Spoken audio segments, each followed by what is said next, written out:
Good. It is 11 o'clock. We can get going, I think. So I guess this week is Charles Jillings from Utilico Emerging Markets. So we'll be talking to him in a minute. But first, some news as normal. So I can just move that on. Bits and pieces that I've pulled out this week. Herald, Warehouse Street and Vietnam in general. Herald first. There's the chart. You should be fairly familiar with it. We talked about it a few times recently. I think the main message that I wanted to pull out from that is that the discount has been relatively stable for quite a long time, except for the period around Saba's attack on the trust, when they pushed it right down to a premium. And then as soon as they didn't win, it went back up to its normal level again. And you got a little wobble around Liberation Day, but that's common to most trusts. What we had this week is the news that Saba's actually now gone through 30% of Herald. It doesn't hold all of those shares directly. Some are held through financial instruments, so contracts for difference that it's got with banks. That doesn't affect the situation in terms of its control of the voting rights. It's gone through 30% because Herald's been buying back stock and it's been doing that fairly regularly. So that was the reason that it went over 30%. But Saba has been buying some shares. They were buying shares since the EGM on the 22nd of January because they only had 14.1 million shares voted in favour of their requisition. Now, this is all to do with the takeover panel rules, and normally if you go through 29.9, that triggers a bid, or if you've already got over 29.9 and you buy more shares, that triggers a bid, and you have to pay at the last price you paid for the stock or a premium to that. So as things stand, Saba doesn't actually have to do anything, but if it just bought one share, then that would trigger a bid. So we need to be sort of very careful to watch what it's up to, and it needs to be very careful not to make a mistake somehow. Herald has been buying back stock, as I said there. That should be £9.76 million worth rather than the comma there. So far this year. So that's fairly chunky. They've been doing this. They've been quite good at keeping the discount around that kind of 10% level. As I say, this is where it normally trades. So I don't see any reason why it should have to make more of an effort than it is doing already. So that kind of begs the question is, where is Saba trying to go with this? What is it trying to achieve? It tried taking the management contract away from Herald Investment Management. That clearly was rejected by everybody. And there's no good reason, as I say, to drive the discount down unnaturally. So why isn't it just selling into the buyback? It doesn't really make any sense to me at all. And they've got a lot of money invested here. It's slightly strange that they're sort of persevering with this. Warehouse Street next. There you see the normal kind of pattern of these alternative income trusts where the share price and NAV climb steadily and then the thing moves out to a discount in the wake of the rise in interest rates. And that does hit the NAV too, though you see it but with a lag, which is again maybe not unexpected. But what we've seen more recently is a narrowing of the discount, and that is all related to the bidding interest in the stock. So we were talking about this, or Richard Williams talked about this on the show of the 27th of June. He's not in today, so it falls to me to talk about what the latest developments are. So this week we had news that Blackstone have upped their bid. So it looked like a done deal for Tritax Big Box, but now Blackstone have trumped that. And they are bidding all cash, equivalent of 115p per share. So some of it comes as a dividend, some of it comes as a cash payment. This is 6p more than they bid last time, so it's a fairly chunky increase.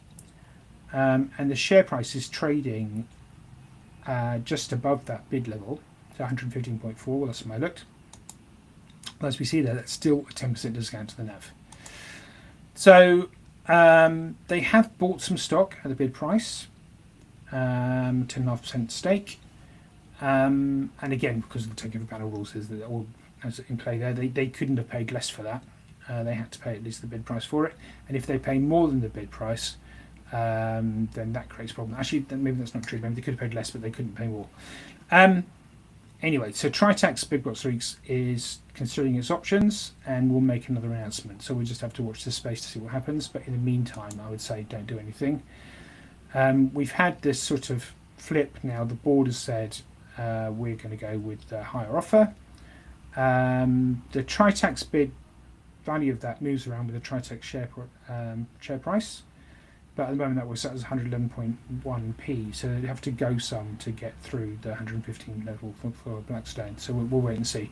But it might be, as Richard said before, that if you're an investor in Warehouse REIT now, you want to retain exposure to those assets, because the other thing, obviously, about that chart is that the NEV is a long way shy of its peak, and it is edging back. And there's no reason to believe that it won't continue to do so. So if you want exposure to Warehouse REIT assets, you can't get that if Blackstone takes it over. Vietnam now, to sort of finish up with, that is the chart for Vietnam Holding. And you've seen there that it's sort of tracked sideways a bit over the last few years.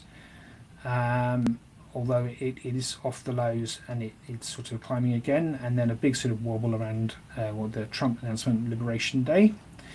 And this is a chart of the VN index, which is the Ho Chi Minh Stock Exchange Index, and you can see that it's a similar-ish picture. So we've had a bit of a pickup recently, so we had a sharp fall off of Liberation Day, steady recovery back to the previous levels, and then a sort of bounce more recently. And that's related to news that they have done a deal on tariffs.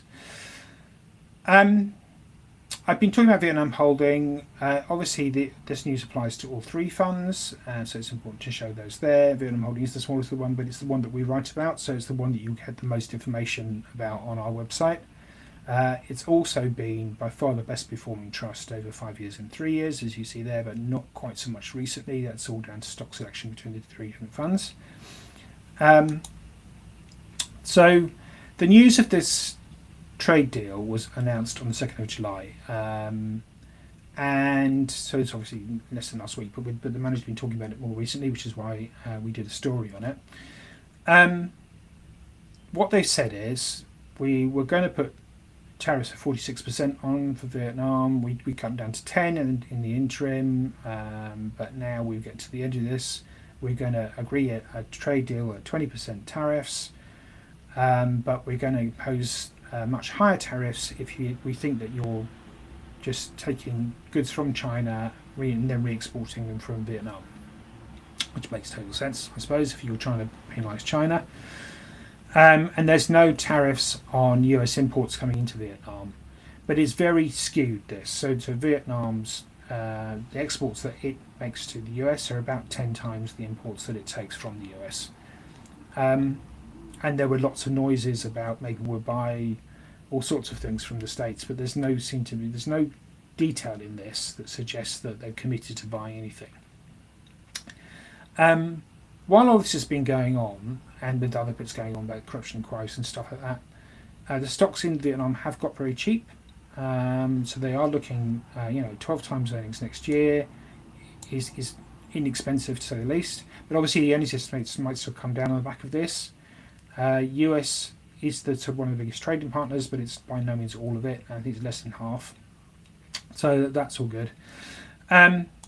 But there is a big question mark still that, as I was found out this morning. So basically yesterday it came out that, what the story is that the Vietnamese leader picked up the phone to Trump thinking that he was going to be able to agree a tariff of about 11%. And Trump said, no, it's 20, and then put the phone down, more or less. And so Vietnam has not signed off on this. And they'd still like it to be in the kind of 10 to 15% range. This is not a done deal. That might mean that we get a pullback in share prices in the short term. It definitely means you get higher price rises if they do get a lower deal than this, but it's just another example of the chaos that surrounds the whole US regime. So that's enough from me. I am now going to talk to Charles.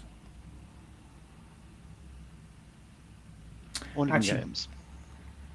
Thank you very much, Charles. I'm going to hand over to you and let you tell us about Utilico Emerging Market, please.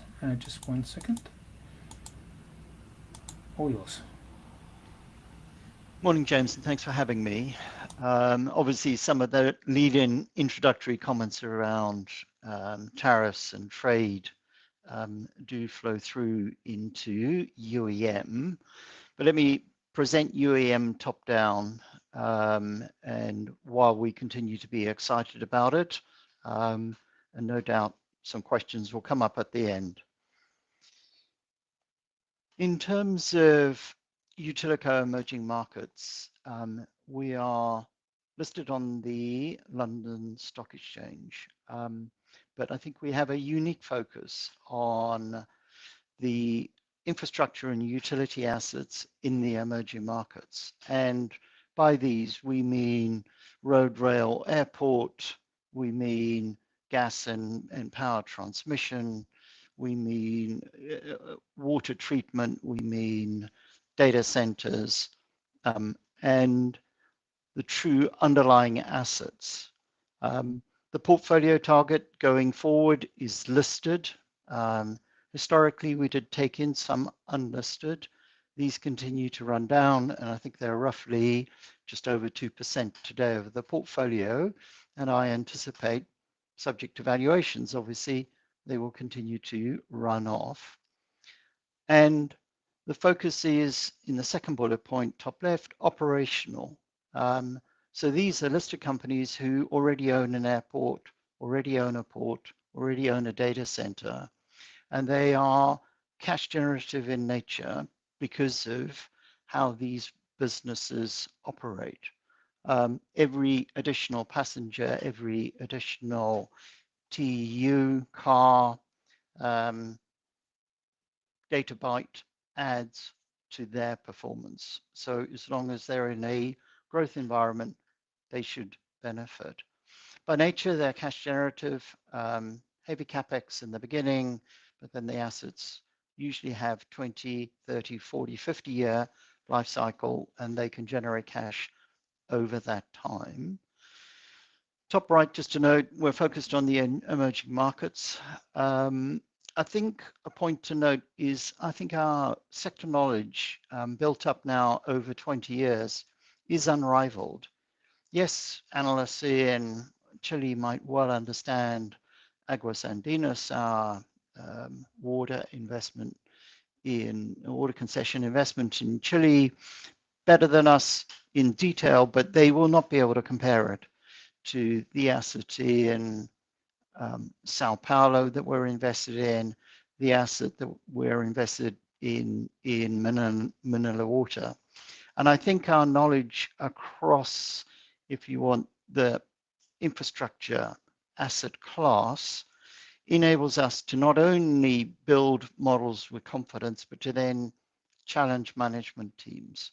So bottom left, active management. We are fully engaged with our underlying portfolio.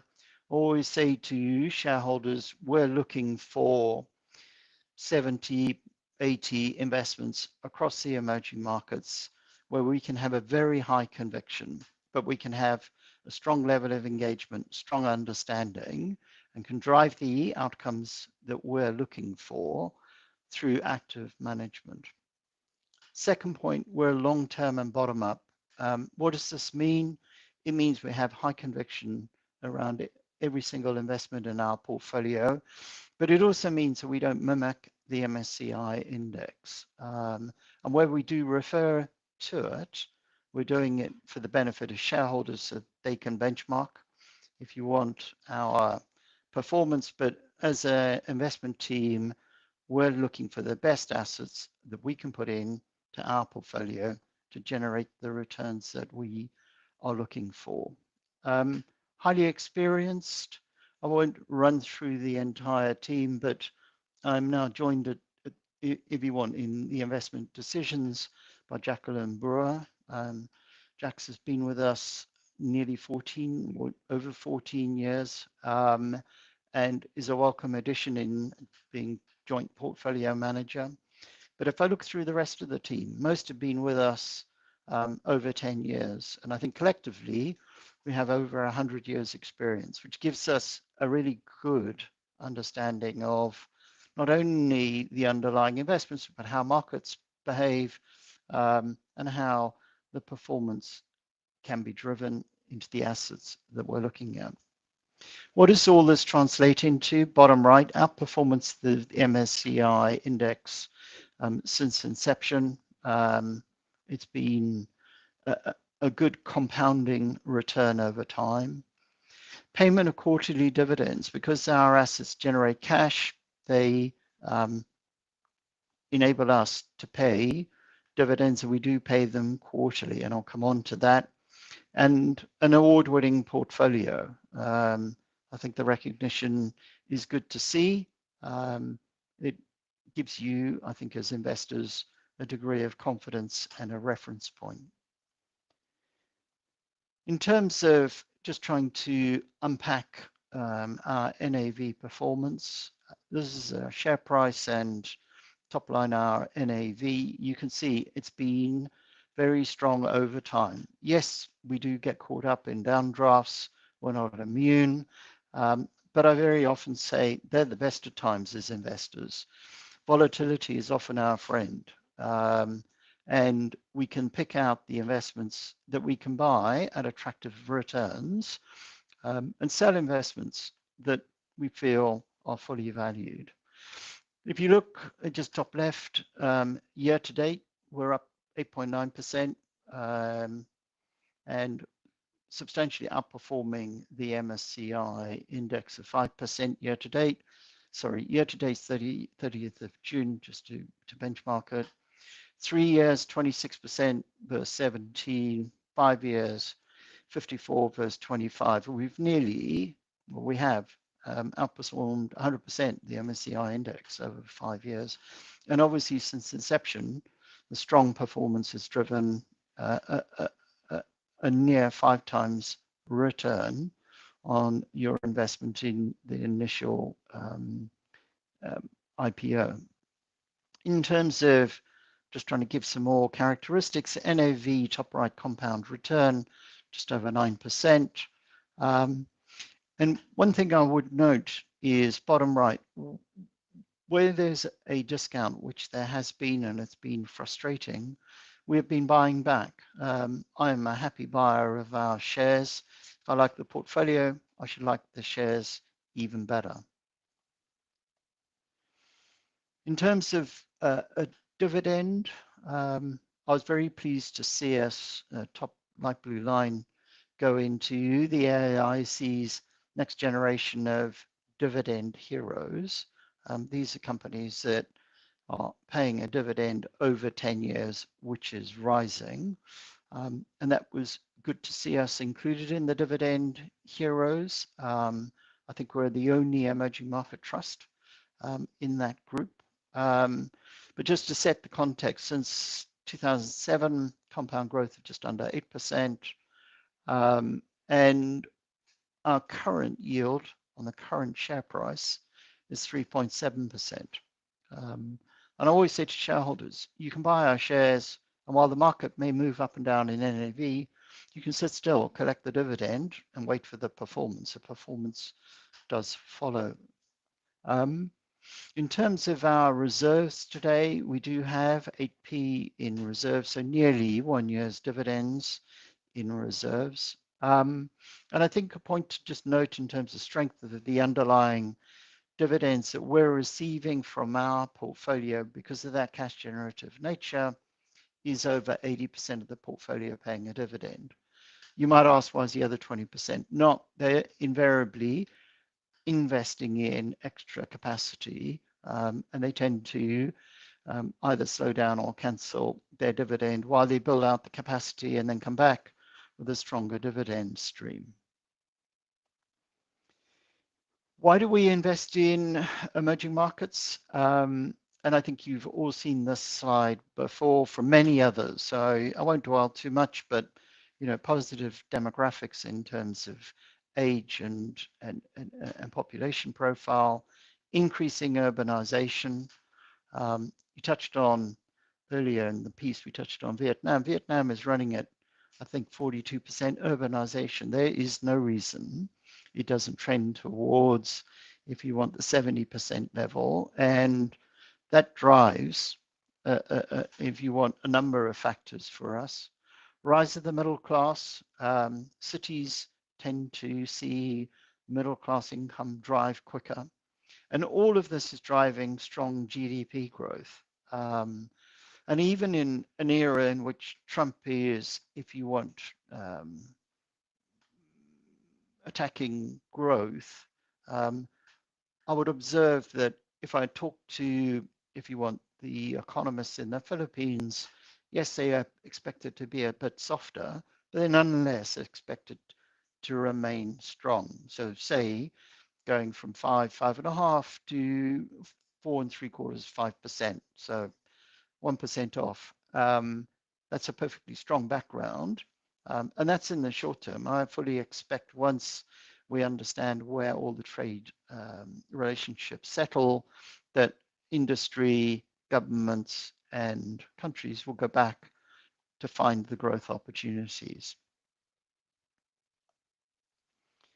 We see 4 added infrastructure drivers. We called them megatrends. So top left, social infrastructure. There remains a need for social infrastructure. So clean water, waste treatment, transport, bus, light rail, airports. All of these need further investment as the middle class grows and has an increasing demand for those outcomes. Top right, growth in energy and energy transition. I would note 2 things. One, to grow an economy, you need to grow your energy. So if your GDP outlook is for 5-6%, your energy outlook probably needs to be 5-6-7% in order to drive that GDP growth. So we are seeing growth in India, in China, in Brazil, in all economies, to be quite frank. And there's a raw driver that is needing more power. But I think added to that, there is a transition, and that transition is 2 aspects to it. One is renewables. So we're seeing most economies targeting carbon neutral. So India 2060, 2070, China down the same track. And these are big investments. And they are happening across the top at a time when they're still adding energy to grow their underlying economy.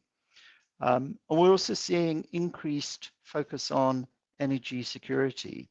And all of this is driving a, I think, decade-long need for energy investment. The other piece that's clearly driving energy, and we're aware of it if you want it in the West, is digital infrastructure, so bottom left. And clearly data centers are big consumers of energy, and that again overlays the energy top right.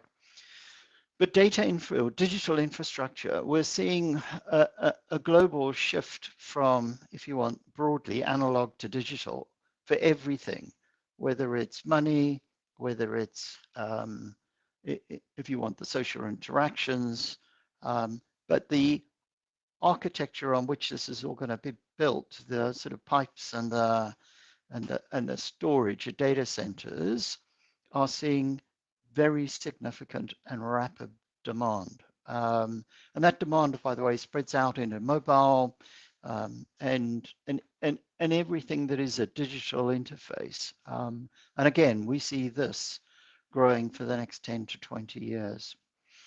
Global trade, bottom right.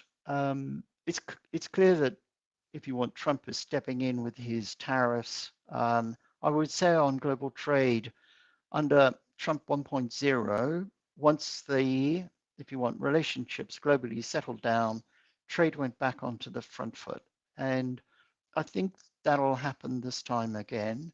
Yes, we might end up in a slightly more multipolar world, but the reality is that a number of nations produce agricultural, soft and hard commodities. A number of nations produce goods, and they will seek trading partners.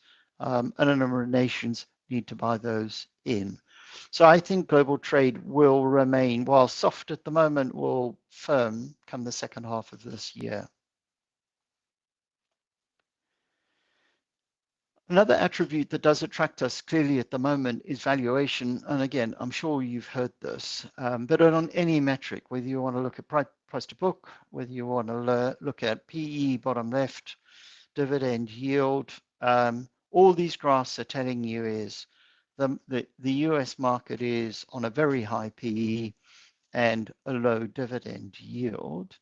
And put differently, if you look on the right-hand side, EM and developed markets relative, top right, you can see where one standard deviation and some below where emerging markets usually are, and bottom right, relative yield is high. And we're certainly seeing that in UEM, and that's attractive because we can buy cheap, we can generate that dividend yield, we can pay it through to shareholders.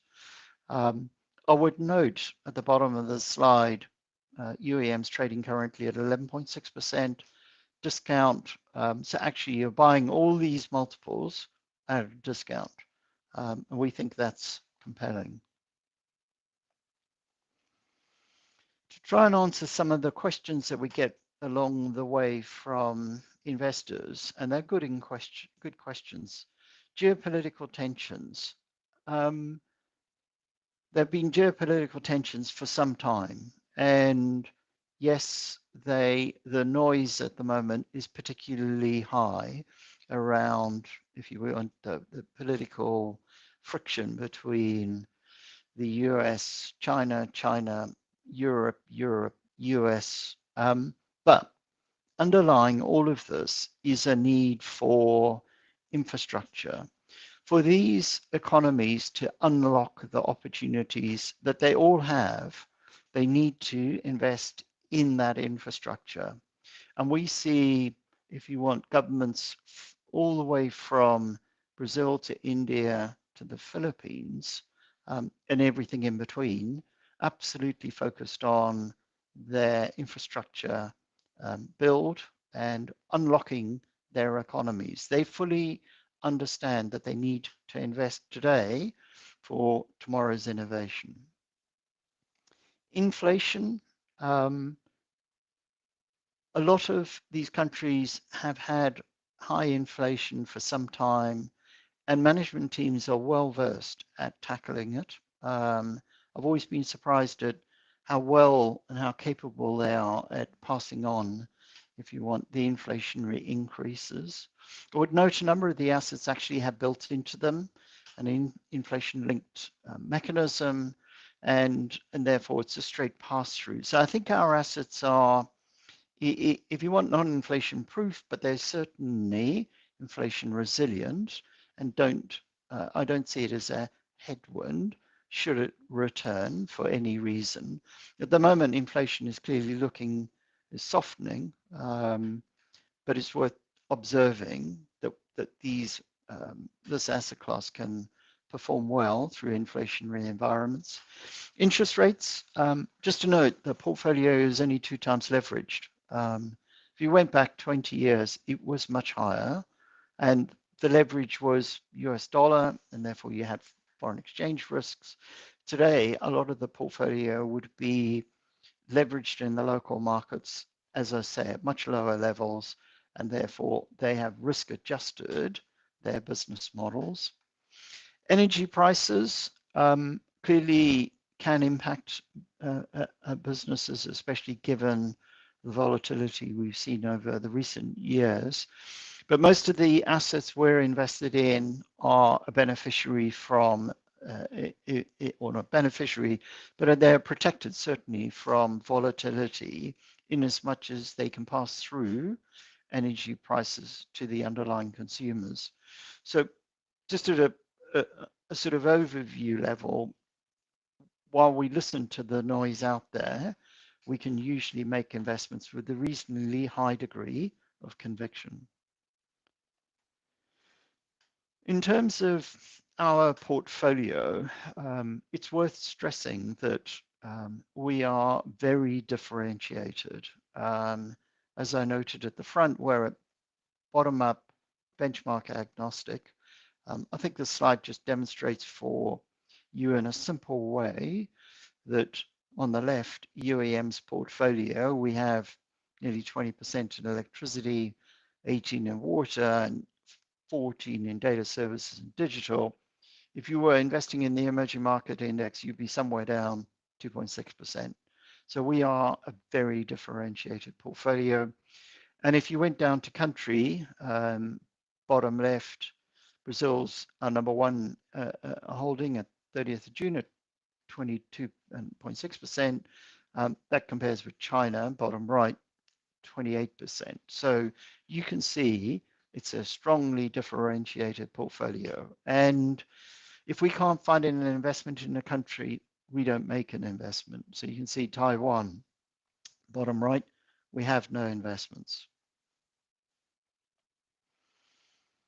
The outlook for 2025, and I'll skate over this because I suspect you've all had a huge insight, but the US is clearly showing a high degree of macro political uncertainty and unpredictability. We think globally that's going to slow down investment decisions. I would note those decisions will still be made, but I think there will be a degree of hesitancy until, if you want, businesses understand where they can invest with real conviction. Second point, US inflation, interest rates, I think a lot depends on where tariffs actually really settle. If they settle towards 20%, I suspect inflation is pushed back into the US economy. Interest rates are likely to therefore remain where they are.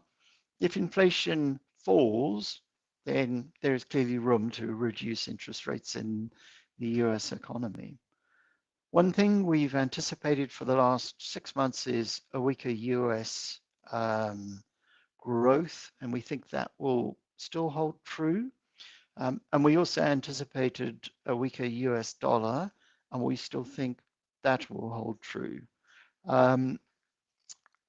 Touching on the next point, if you want, geopolitical tensions and impact on oil price. Oil price is probably one of the real variables you need to pay attention to if you're investing globally, because a number of markets are very price sensitive to the oil price. They're bigger importers, and therefore oil is not only just a cost to their economy, but it drives inflation in. So you could see when it did look like, if you want, there might be collateral damage in the Israel-Iran war, and oil ticked up, the Philippines, unsurprisingly, softened as a market. So we do look at the oil price, and I would say all of you, if you're looking at emerging markets, should be looking at the oil price. China is clearly a big constituent of the global economy. In our language, it continues to stall. It's struggling with how to stimulate its economy. It's rightly focused on domestic demand, which it needs to flip from, if you want, cautionary into expansionary. Property and consumer confidence remain, therefore, the two factors that we pay attention to. And at the moment, they remain weak. As and when they flip, though, I think you can see a very strong built-up demand come through. And at some point, that will happen. Second last bullet point, we are seeing a weakening of US exceptionalism, leading to funds flowing away from the US. And we're certainly seeing, if you want, our underlying markets increasing in terms of share price performances and market performances. Hence the reason we're up 8% this year. But the last point I would stress, our assets are, if you want, unique, usually local markets. So the local water supply company, the local airport operator, toll road operator. And the strength is the management teams. The management teams have driven strong returns over decades, and we can, with high conviction, invest into them. So while there is heightened uncertainty and volatility, I think we can remain investors with confidence. Just underlying, if you want, all of that in a sort of simple overview, we see UEM as unique. We see it as a compelling investment case. If we look at the portfolio, it's cash generative, it's operational assets, and therefore growth was leveraged to the upside. We see second block compelling valuations. And if you looked at UEM's portfolio, it's trading on roughly 6.5 times EV EBITDA today. In my language, that's cheap, and certainly a very attractive time to invest into it. Third bullet point, we've seen resilience through economic cycles. Notwithstanding market, if you want valuations, the underlying businesses, year in, year out, quarter in, quarter out, deliver strong compounding returns. Bottom left, differentiated from the MSCI index. I'm not aware of anybody else who's out there who offers the breadth that we do. In terms of the performance, top right, we are long-term. So all our investment process is looking out, what returns can we make from an investment over 3-5 years, because that is the real driver for compounding growth.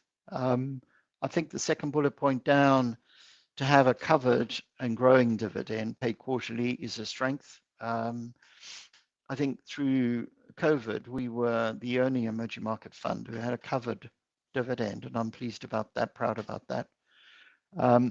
Bottom right, high active share. This is just saying we invest away from, or we invest in assets that don't correlate to the MSCI. We do have a low beta. It runs around 0.8 times. And what that really reflecting is our stock selection is strong, and that's what's driving the outperformance. And specialist investment team.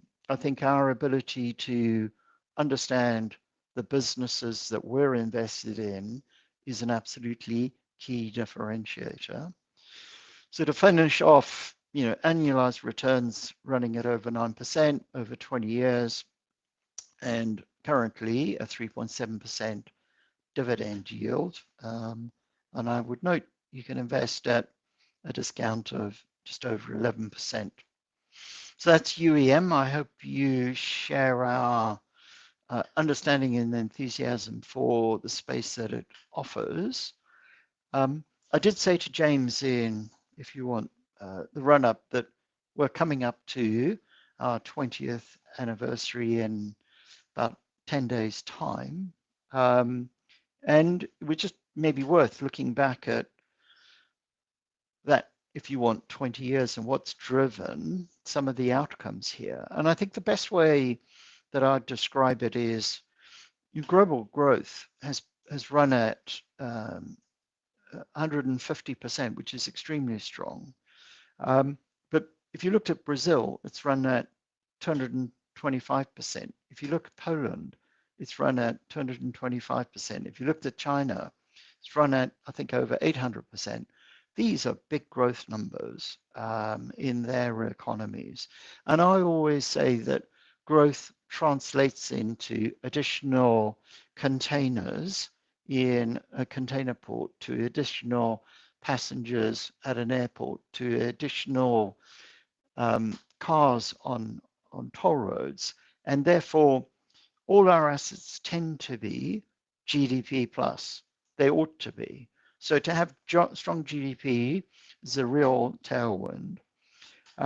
But then if you look at things like, the container growth, I think it's up 4.4 times. If you looked at our top investment or in the port sector, international container terminals, it's up 8 times. Now, just a cautionary note, they've clearly been buying ports, and therefore a lot of their growth comes from added capacity.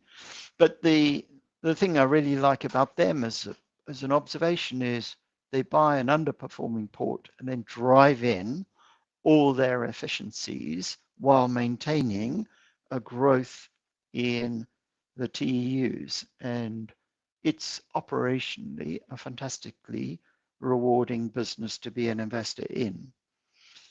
If you looked at mobile, subscribers in say India, they're up over 20 times. It's a huge, if you want, breadth of take up of mobile phones. If you look at mobile phones generally, they've grown, usage has grown enormously in terms of just the physical number of phones. But if you look at what people are using them for, that's transformative. The concept of ordering cabs, so Ubers, Grabs, the concept of organizing your holidays, Airbnb, are all driving value into the emerging markets. And, the emergence of Alibaba, China, Naver in Korea is driving the social infrastructure and trade, if you want, and all of that is dropping into our investment portfolio. So unsurprising for me when I look back that UAM's return is up over 5.5 times over that 20 years. If I look forward, I can see exactly the same outcomes in as much as GDP should remain strong. We're moving from, increasingly down the digital economy. The confluence of robots, AI, blockchain, digital currencies, all going to drive less friction, more growth. So I'm very excited about the future. Thank you.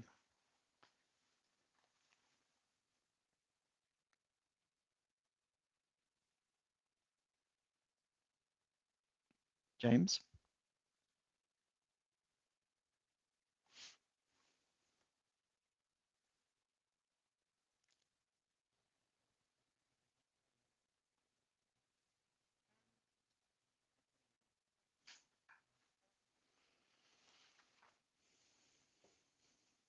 How do you handle the sort of governance risk and everything else associated with emerging markets? Governments may be unpredictable, politics change, that sort of stuff. How do you cope with that when you're managing a fund? I think we do take it into account at a high level. And where we see governments step too far away from a supportive environment, we will disinvest. So to give you some insight, I used to use Chile as my poster boy. Well run, well organized, and easy to understand as an external investor how they were going to develop and grow their economy. Once they had a populist uprising and they were going to change the constitution, we disinvested. It was too difficult for us to understand, if you want, the relationship between, if you want, government, business, and investors. As that has settled down, we've gone back in because we understand the assets and we could actually buy them cheap with confidence. So it's a constant process. I think as long as governments remain broadly committed to the underlying development of their economy, then the noise that they make, be they left, be they right, is not relevant. What's relevant is what's the asset look like? What's the regulator very often look like? If I look at Brazil, our experience of the regulator and the, if you want, checks and balances is strong enough to be a high conviction investor over time. Great, thank you. And then the other sort of big picture question is about currency. So, do you at all try and manage the exposure to different currencies, or is there any way you can do that? So I think it's the one aspect of an emerging market portfolio that we recognize. One, we're not currency experts, and two, if we try and take a position, we're likely to get it wrong. It's in the too difficult camp for us. I think over time, currencies are at times a headwind, but at times a tailwind. If you went back into 2024, the Brazilian real lost 16%, I think. That was a real headwind. But this year, it's a tailwind. It's responsible for part of the uplift in the 6 months. So we don't hedge it, and it's a very conscious decision not to. We will look at business models and make sure there's no mismatch between if you want their income streams and if they take on debt. So if we're investing in, I don't know, a Philippine company and they borrow in US dollars, that mismatch does cause us to focus in and ask, why are you doing that? Because it just seems to us a risk we don't need to be taking. If you look back over, because you just say 20-year anniversary is a nice long time to think about markets. How has the trust tended to perform in periods when, actually, one question I'm interested in is how does it tend to perform when the US dollar is weak? Because that's obviously normally seen as a big thing for emerging markets. And the other one is how does it perform when markets are choppy, volatile? When there's sort of more of people are more risk averse. So I think that's a very good question. And I think my gut answer to you is emerging markets perform when the US dollar is weak. And I think what's really driving that is capital is coming out of the US, that's depressing the dollar, and it's looking for a home. And if you want, there is now a better understanding, I think, of the emerging markets, and you can see that at the moment with the weak dollar. Is Europe's benefiting, but so is emerging markets, and I think as long as the dollar remains weak, people will take capital out. It's reflective of people taking capital out of the US and redeploying it. So yes, a beneficiary of the weak, if you want, US dollar. In terms of volatility, it depends what the volatility is. I think, if you looked at COVID, everybody went down. Nobody was really certain of what would happen next. If I could just give you a bit of an anecdote, because I think it is helpful, all of our investee companies absolutely surprised me on their ability to reduce their cost base. They recognized they couldn't do much about the revenue line, but they absolutely attacked the cost base. All of them widened their margins. And while dividends were held up, they slowed down capital investment programs, got back to paying dividends, and paid us all the dividends, hence cover dividend through COVID.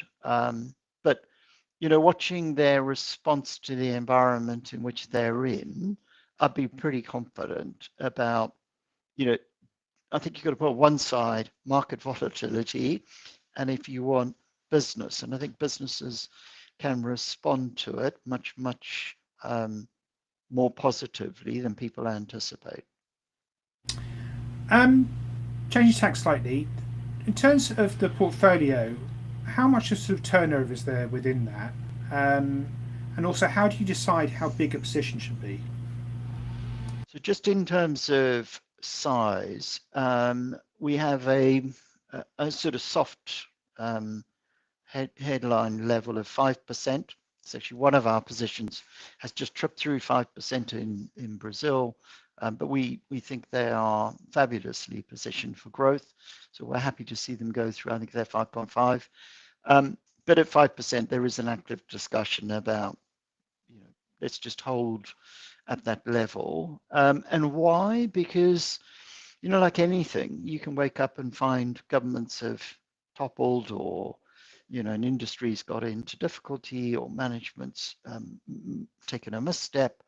And we just feel that keeping down the size of the investment will reduce our risk.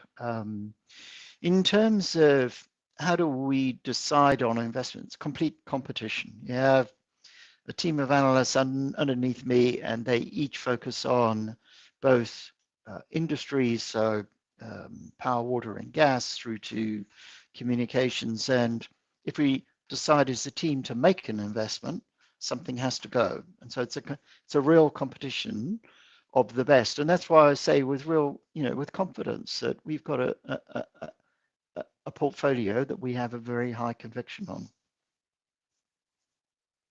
And in terms of holding periods, so the longer the better would be the simple answer. So ICT, been there since day one. Yeah, they are a remarkable performer. If you look at their ability to drive volumes, drive price per TEU, keep costs under control, drive their EBITDA margin. So I haven't gone to look, but I think 10 years ago, their EBITDA margin was 50%. It's now running at 65.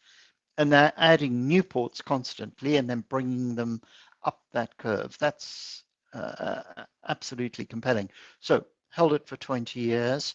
We don't have how long should we hold something? It's held until, if you want, we either lose conviction or the market pricing persuades us we should sell down. In terms of turnover, I'm always surprised. We roughly turn over 100 to 110 million a year. And it remains pretty constant. There might be uplifts at times so in COVID, when we ran into COVID, we were fortunate not to have many airports, but the ones we had, we sold out. I couldn't see how an airport was going to survive through COVID as an asset, whereas everything else we felt would continue. People would need clean water. Yeah, exactly. That's the beauty of utilities, isn't it, really? One other thing that's associated with utilities is debt. Is that true in emerging markets too, that they tend to be quite leveraged? And is that something is that something we need to worry about, or is it just normal for that sort of stock? So 20 years ago, you needed to focus in on debt. It was absolutely a risk, and even more so, it was often mismatch. It was euros or dollars. These days, debt is much lower. As I said in one of our slides, our average portfolio debt is 2.1 times. And if somebody came along to us and said, we're going to do the following, leveraging up, I think we tend to back away, because these are raw growth assets. If you look at just the rate of urbanization, the growth of middle class, and the increase in things like car ownership, you can be fairly confident about your toll road. You don't need to leverage it to get the returns out of it. So my observation would be generally much lower, and certainly our portfolio at 2.1 times, we're very comfortable. Cool. And you mentioned digitalization and AI and stuff, but I'm just curious. So obviously you look at the US energy market, and some of those stocks have just gone to the moon on the back of the demand for power because of AI. Is that also true in emerging markets, or is it just a much smaller part of the pie? It hasn't responded in the same way. I don't think you've seen the sheer drive that you've got in the US, but I think the US was almost starting off with short energy. Yeah. If you looked at some of the states, you had a real energy spikes, and therefore, as soon as you add incremental energy, you can understand why, in the mechanism they have, that those energy prices escalate and the valuations rise. There will be opportunities in the emerging markets, that's for certain. And we do look for them. And certainly a number of our investments, we're invested in a hydro business in India, which is adding capacity. And that's in response to the energy demand in India. Do you actually go and kick the tires of these things? You'd go and do visits and stuff? Yes, and not just to head offices. Yeah, my big drive is to get out and see them, because you just learn so much from, is it tidy? Is it neat? Is it running at capacity, or has it got space to grow? To put it in context, if you go and see a port, is it deep water? Is it got hard standing enough for all the TEU capacity? What's a rail connection like? What's a road connection like? What's the labor supply like? Do management understand where they are in the supply chain? Because these are now massively integrated businesses with the shipping lines. So we visit underlying assets, and you cannot replace that. Brilliant. I think we better wrap it up there, just noticing the time. But thank you very much, Charles. We covered a lot of ground there. I'm going to flip through the slides now because you had some appendices, but with some interesting stuff in, which you can have a look at. And obviously, there's our disclaimer, very important. But thank you for your time today. And we'll get you back on again soon. Thank you, James. Always enjoy it. Cool. And we'll be back next week talking to the manager of JP Morgan Japanese, Nick Swinburne, because he's in London. So thank you for your time today, and we'll see you next week.